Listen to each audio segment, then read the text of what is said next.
'Twas the night before Christmas, when all through the house not a creature was stirring, not even a mouse.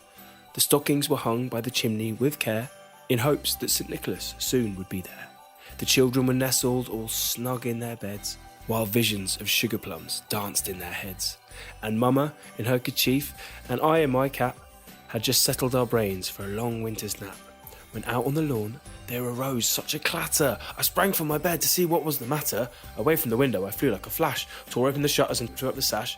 The moon on the breast of the new fallen snow gave a lustre of midday to objects below. When what to my wondering eyes did appear but a miniature sleigh and 8 tiny reindeer, with a little old driver, so lively and quick, I knew in a moment he must be Saint Nick.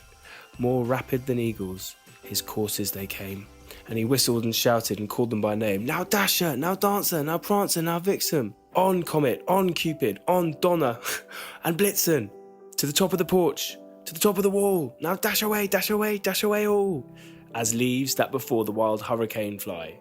When they meet with an obstacle, mount to the sky, so up to the housetop the coursers they flew, with the sleigh full of toys, and St. Nicholas too. And then, in a twinkling, I heard on the roof the prancing and pawing of each little hoof.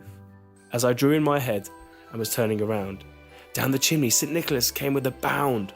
He was dressed all in fur from his head to his foot, and his clothes were all tarnished with ashes and soot. A bundle of toys he had flung on his back, and he looked like a peddler just opening his pack. His eyes, how they twinkled, his dimples, how merry. His cheeks were like roses, his nose like a cherry. His droll little mouth was drawn up like a bow, and the beard on his chin was as white as the snow. The stump of a pipe he held tight in his teeth, and the smoke, it encircled his head like a wreath. He had a broad face and a little round belly that shook when he laughed like a bowl full of jelly. He was chubby and plump, a right jolly old elf, and I laughed when I saw him, in spite of myself. A wink of his eye and a twist of his head soon gave me to know that I had nothing to dread. He spoke not a word, but went straight to his work and filled all the stockings, then turned with a jerk and lay his finger aside of his nose, and giving a nod, up the chimney he rose.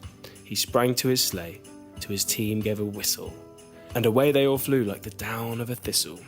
But I heard him exclaim, ere he drove out of sight, "Happy Christmas to all, and to all a good night."